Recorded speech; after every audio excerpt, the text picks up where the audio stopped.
എല്ലാവർക്കും നമസ്കാരം. മേക്സ് സ്റ്റുഡിയോയിലേക്ക് സ്വാഗതം. അപ്പോൾ IPLൻ്റെ പുതിയ സീസൺ ആരംഭിച്ചപ്പോൾ കിരീട പ്രതീക്ഷയിലേറെ മുൻപിലുള്ള അല്ലെങ്കിൽ മുൻപന്തിയിൽ നിന്നിരുന്ന ഫ്രാഞ്ചൈസി തന്നെയായിരുന്നു മുംബൈ ഇന്ത്യൻസ്. എന്നാൽ ആദ്യത്തെ 2 മത്സരങ്ങളിലെ തുടർ പരാജയത്തോടുകൂടി ആ ഒരു കിരീട പ്രതീക്ഷ മുംബൈക്ക് അസ്തമിച്ചു. നമുക്ക് വീഡിയോ ജസ്റ്റ് ഒന്ന് വിശകലനം ചെയ്യാം.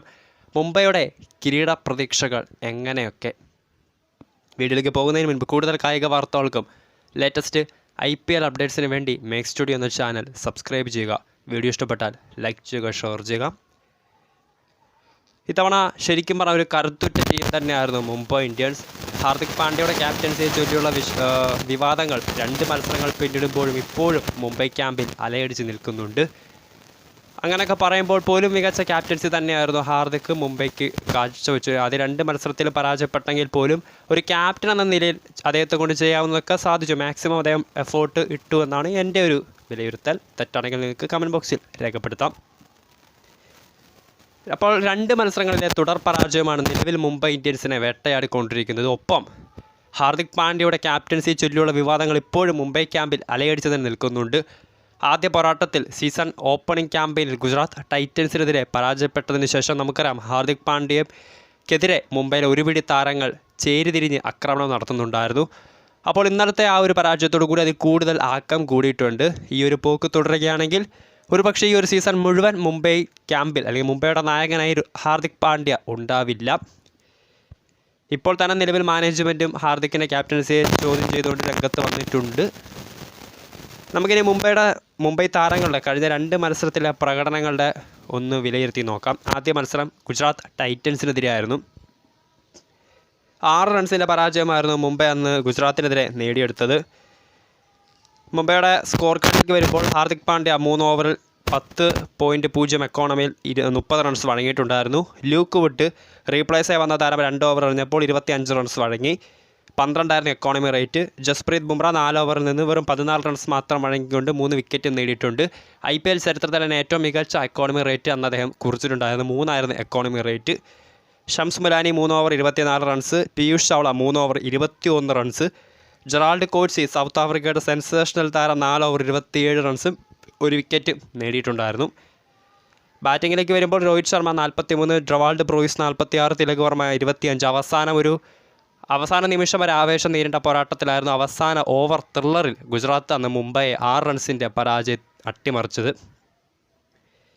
ഇനി കഴിഞ്ഞ മത്സരം SRHനെതിരെ ആ ഒരു പോരാട്ടം ശരിക്കും പറഞ്ഞാൽ മുംബൈയെ തലങ്ങും വിലങ്ങും ആക്രമിച്ച ഒരു പോരാട്ടം തന്നെയായിരുന്നു. മുംബൈയുടെ ബൗളർമാർ ടോസ് നേടി ഹാർദിക് പാണ്ഡ്യ SRHനെ ബാറ്റിങ്ങിന് അയച്ച തീരുമാനം തുടക്കം മുതൽ തന്നെ മുംബൈ ബൗളർമാർക്കായിരുന്നു ക്ഷീണം കളിക്കളത്തിൽ ഏൽപ്പിച്ചത്. ഒരു ചെണ്ട പോലെയായിരുന്നു മുംബൈയുടെ ലോകോത്തര നിലവാരമുള്ള ബൗളർമാരെ SRHൻ്റെ ബാറ്റർമാർ കടന്നാക്രമിച്ചത്. 277 എന്ന IPL ചരിത്രത്തിൽ തന്നെ ഏറ്റവും ഉയർന്ന ടീം ടോട്ടൽ അന്ന് മുംബൈക്കെതിരെ ഹൈദരാബാദ് കുറിച്ചിട്ടുണ്ടായിരുന്നു, അതും സ്വന്തം തട്ടകത്തിൽ.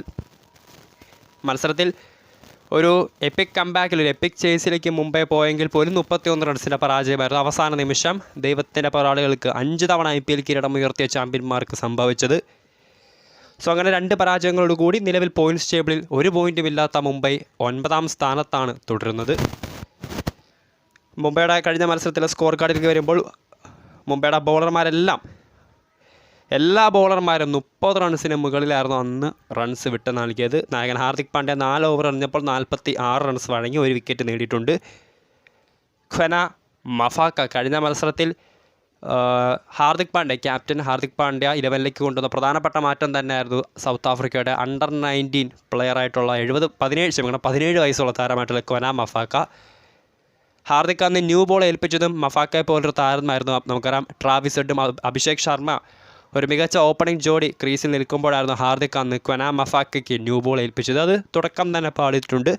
4 ഓവർ എറിഞ്ഞപ്പോൾ 66 എന്ന ഏറ്റവും റെക്കോർഡ് റൺസ് തന്നെയായിരുന്നു സ്വന്തം ആദ്യം 4 ഓവറുകൾ പിന്നിടുമ്പോൾ മഫാക്ക അന്ന് ഹൈദരാബാദിൻ്റെ ബാറ്റർമാർക്ക്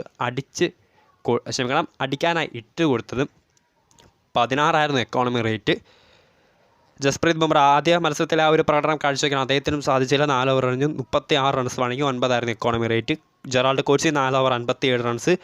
Piyush Chawla 2 over 34 runs. Shams Mulani 2 over 33 runs. എങ്ങനെയായിരുന്നു മുംബൈയുടെ ബൗളർമാരുടെ സ്കോർ കാർഡ്. ഇനി ബാറ്റിങ്ങിലേക്ക് വരുമ്പോൾ രോഹിത് ശർമ്മ 26, ഇഷാൻ കിഷൻ 34, തിലക് വർമ്മ 64 എന്നിങ്ങനെയാണ് സ്കോർ കാർഡ്. ഇനി കഴിഞ്ഞ 2 മത്സരത്തിൽ മുംബൈ ഇന്ത്യൻസിൻ്റെ ആ ഒരു ബാറ്റിംഗ് പ്രകടനത്തിൽ നോക്കുകയാണെങ്കിൽ ഒരു അർദ്ധ സെഞ്ചുറി മാത്രമാണ് നിലവിൽ കഴിഞ്ഞ 2 മത്സരങ്ങൾ പിന്നിടുമ്പോഴും മുംബൈ ബാറ്റർ അടിച്ചു കൂട്ടിയത്. ഒരൊറ്റ അർദ്ധ സെഞ്ചുറി ആ നേടിയതാകട്ടെ കഴിഞ്ഞ മത്സരത്തിൽ ഒരു എപ്പിക് ചേസിലേക്ക് മുംബൈയെ നയിക്കാനായി പെടാപ്പാടുപെട്ട യുവതാരം തിലക് വർമ്മ 64 റൺസ്, ഏക അർദ്ധ സെഞ്ചുറിയാണ്. കാരണം ഹാർദിക് പാണ്ഡ്യ, രോഹിത് ശർമ്മ, ഇഷാൻ കിഷൻ തുടങ്ങിയ ഒരുപാട് മികച്ച താരങ്ങൾ മുംബൈ കൂടാരത്തിലുള്ളപ്പോൾ കഴിഞ്ഞ 2 മത്സരത്തിൽ മുംബൈ ഇന്നിങ്സിൽ പറഞ്ഞത് ഒരൊറ്റ അർദ്ധ സെഞ്ചുറി ആണെന്നാണ് ഏറ്റവും വലിയ ശ്രദ്ധേയമായ കാര്യം. ഇനി ഈ ഒരു സീസൺ തുടങ്ങിയപ്പോൾ ഏറ്റവും മികച്ച ഡെത്ത് ഓവർ ബൗളേഴ്സുള്ള ടീം തന്നെയായിരുന്നു മുംബൈ ഇന്ത്യൻസ്. 16 മുതൽ 20 വരെയുള്ള ഓവറുകൾ, അവസാന 4 ഓവറുകളിൽ ഏറ്റവും മികച്ച പ്രകടനം കാഴ്ചവെക്കുന്ന ലോകോത്തര നിലവാരമുള്ള ഡെത്ത് ഓവർ ബൗളേഴ്സ് മുംബൈ കൂടാരത്തിൽ ഉണ്ടായിരുന്നു. എന്നാൽ ഹൈദരാബാദിനെതിരായ പോരാട്ടത്തിൽ അവസാന 4 ഓവറുകളിൽ മുംബൈ ഇന്ത്യൻസ് വിട്ടു നൽകിയത് 4 ഓവറിൽ വെറും അല്ല 75 റൺസ്, ഒരു മികച്ച റൺസ് തന്നെയാണ് അന്ന് ഹൈദരാബാദിൻ്റെ ബാറ്റർമാർ മുംബൈ ഇന്ത്യൻസിനെ അടിച്ച് പഞ്ഞിക്കിട്ടത്. സോ ഇങ്ങനെ ഇത്ര ഒരുപാട് മികച്ച കഴിഞ്ഞ 2 മത്സരത്തിലും അതിദയനീയ പ്രകടനം തന്നെയായിരുന്നു. ക്യാപ്റ്റൻസി വിഷയം അലയടിച്ച് നിൽക്കുമ്പോഴും കഴിഞ്ഞ 2 മത്സരത്തിലെ പരാജയങ്ങൾ നിൽക്കുമ്പോഴും ശരിക്കും പറഞ്ഞാൽ മുംബൈ ഇന്ത്യൻസിനെ സംബന്ധിച്ച് ഇനി മുന്നോട്ടുള്ള പോക്ക് ഇതേപടി തുടരുകയാണെങ്കിൽ അല്പം പ്രയാസം തന്നെ ആയിരിക്കും. ഇനി മുംബൈയുടെ അടുത്ത മത്സരം ഏപ്രിൽ 1 ഹോം മത്സരമാണ്. മുംബൈ വാങ്കഡെ സ്റ്റേഡിയത്തിൽ കരുത്തരായ രാജസ്ഥാൻ റോയൽസിനാണ് ഇനി മുംബൈക്ക് എതിരിടാനായിട്ടുള്ളത്. സോ ആ ഒരു മത്സരത്തിൽ കൂടി പരാജയപ്പെടുകയാണ് അല്പം പ്രയാസം തന്നെയായിരിക്കും. കാരണം ഇത്രയും നിലവാരം അല്ലെങ്കിൽ ഇത്ര മികച്ച താരങ്ങൾ ഉണ്ടായിട്ട് പോലും ആദ്യത്തെ 2 മത്സരങ്ങൾ ഇതിനോടകം തന്നെ പരാജയപ്പെട്ടിട്ടുണ്ട്. അത് മുംബൈയെ സംബന്ധിച്ച് അല്പം ക്ഷീണം തന്നെയായിരിക്കും.